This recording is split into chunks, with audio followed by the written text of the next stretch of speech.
what's up guys?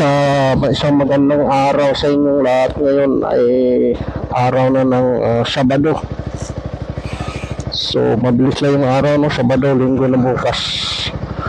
So ngayon guys ay nandito tayo sa part pa rin ng Hagonoy, no? At kung saan ay pupunta natin yung irigasyon itong tubig na to, kasi abot yan dun sa Hagonoy. Curious lang ako, gusto kong makita kung saan yung source ng tubig nila, yung pinagdadaanan talaga, yung pinanggagalingan ng tubig galing sa dam, no? Kasi may nakapagtanong ako na yung dam nila dito ay malapit lang. So ngayon babaybay natin tong gilid ng irigasyon at pupunta natin kung saan ba talaga nanggagaling yung tubig na to. Kasi ang tingin ko sa Google Map ay along Hagonoy lang din, no? Sakop ng Hagonoy. Bali ito yung irigasyon na nagsusupply ng tubig sa buong Hagonoy, Davao del Sur. So malaking tulong ito, gawa na siyempre ito yung nagbibigay ng supply ng tubig sa mga farmers dito. At yun nga,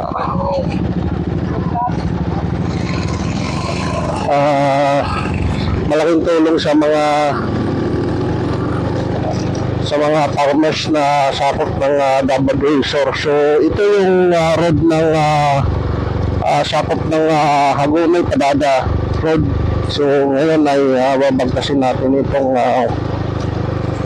kahaba ng Naya Road, no? Irigasyon. Siguro malapit na dito at sabi nung pinagtatanungan natin noon na malapit lang din daw sa municipality ng Hagonoy. So first time din natin na pumunta dito at ito na nga, binabagtas natin itong rough road. O bahala na kung saan tayo makarating, basta importante na marating natin at makita natin itong source ng irrigation nila dito, yung pinagkukunan nila ng tubig. Kasi doon banda sa baba, doon sa Hagonoy, halos karamihan doon ay mga farmers yung hanap buhay ng mga tao. So doon sa malapit sa tinitirahan ko, tumahan din doon yung irrigation ng tubig na to. So ito guys, makikita natin parang ilog na siya, no? Medyo palaki na rito, oh. So inubig yung tubig na umagos dahil nga na doon sa part ng Hagonoy sa baba nag-uumpisa ng magtatanim ng palay.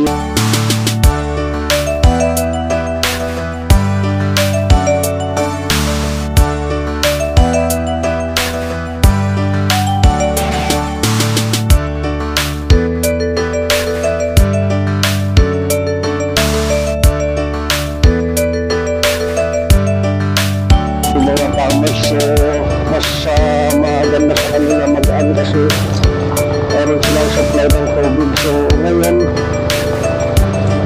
ating pupunta na at tutuklasin kung saan ba talaga galing yung tubig na nagsusupply sa kanila.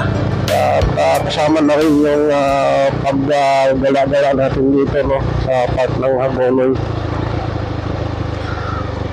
Ito, mayroong daan dito. Siguro yan yung yun, nakikita ko na. Yun na yung ilog, no? Na malaking ilog. Yun yung siguro yan na yung irrigation nila. Titingnan pa natin banda rito sa taas. Yan. Kasi ayan, no, kung mapapansin natin yung tubig doon ay punong-puno. Alright. So ito na nga, may signage. Basahin lang natin, no. Yan. Ito na nga guys. So ito na nga. Ito, Department of Agricultural National Irrigation. Alright. Regions Davao del Sur. Irrigation Management Office.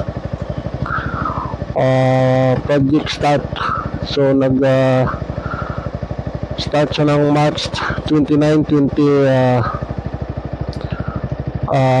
nag-start siya ng August 2, 2024. Nagtapos siya ng March 2020. Matatapos siya ng 2024 din. So hindi pa pala tapos to, no? Kasalukuyan na ginagawa pa. Ayan siya, almost 1 year pa lang. Ayan, 240 calendar days yung trabaho na repair. Bali repair lang pala, no? So expanded lang siguro to. So titingnan natin dito kasi ito yung tulay na pagdudugtong dito. Yun, makikita nga natin ito na nga, guys. So ginagawa pa, no? Bali expanded yung ginagawa nila doon. May doon sa kabila merong naguhukay.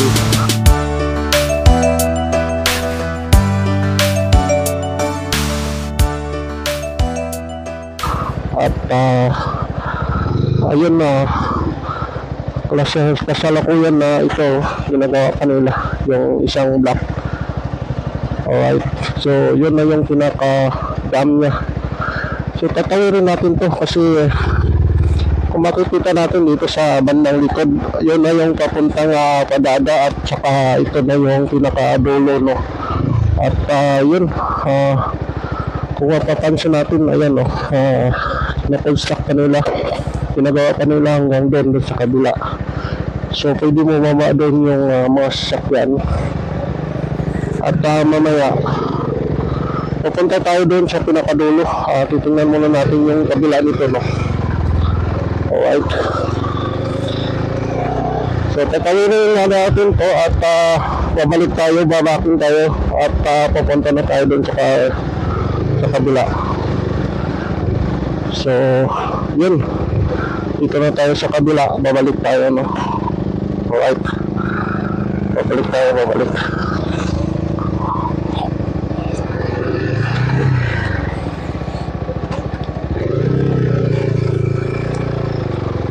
Yan, babalik tayo at pupunta tayo doon sa pinakadulo. Yun, no, yung nandun. So yung dito sa baba papuntang Padada na yan, no?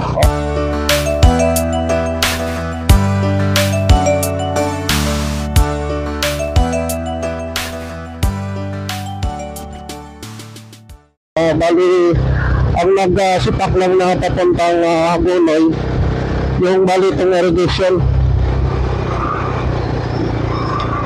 Alright, so kakaliwa tayo dyan.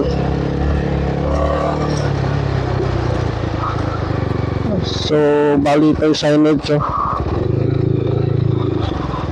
Barangay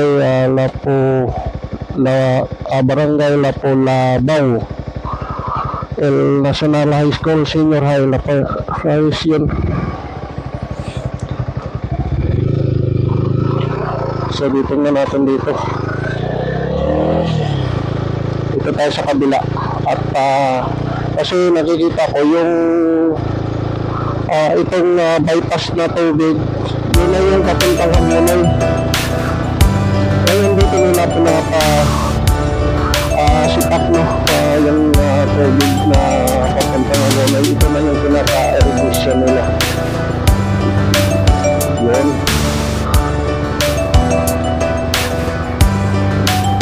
So nandito na pala yung pinakamin ng irrigation, no? Yan. Alright. So ayan, titingnan natin dito. Titingnan tayo dito. Ayan, may pangalan, no? Padada RIS, Padada River Irrigation System. Alright.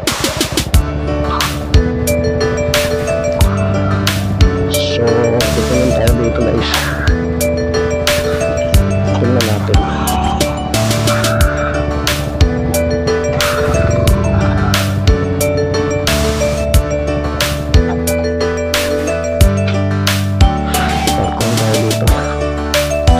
So mamaya lipad tayo ng drone.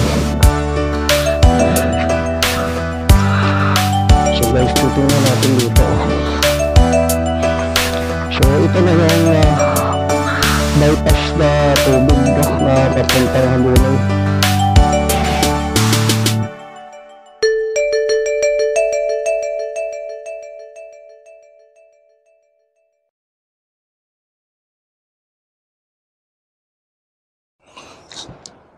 Yan, diretso na lang pababa na yan papuntang Hagonoy.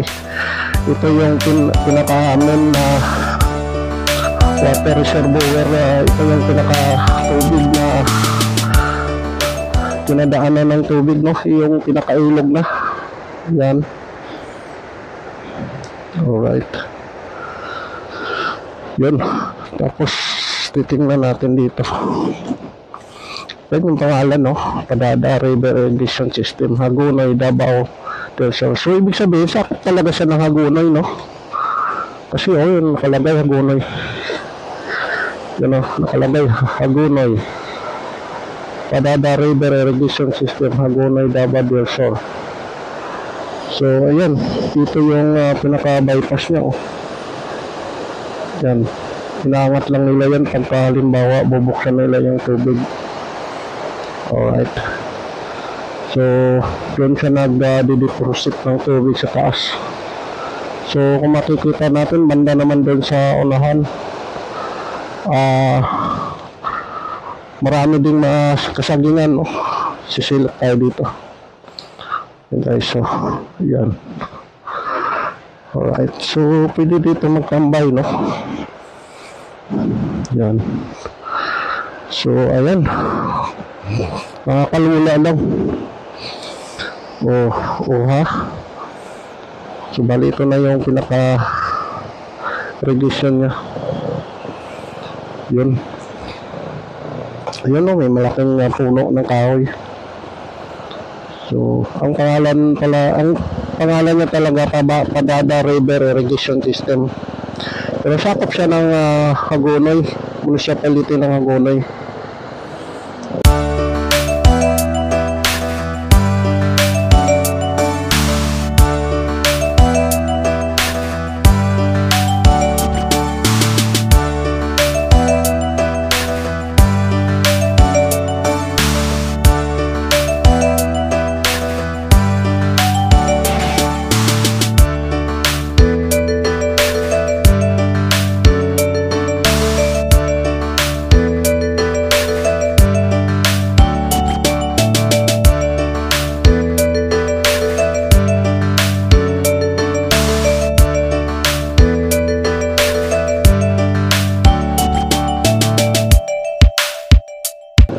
Yan. So siguro banda dyan baba yung dump truck. Doon din sa kabila, oh.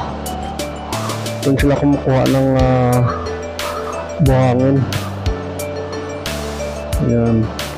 Nilalagyan nila ng parang laptop para pagka nagbukas sila ng tubig, siyempre hindi masyadong malakas, no?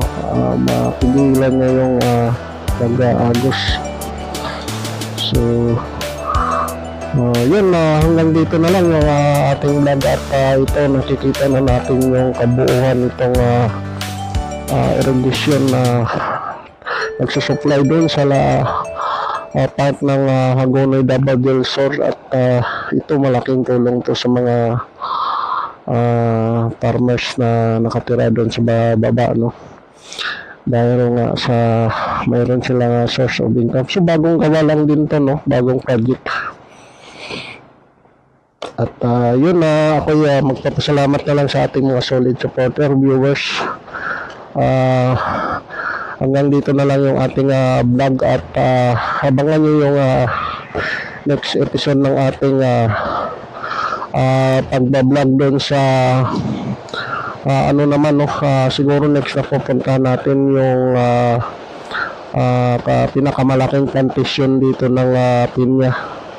Abangan nyo yan guys at pakita ko sa inyo. Alright, so kita-kits na lang tayo. See you in my next vlog. Thank you, bye bye and God bless.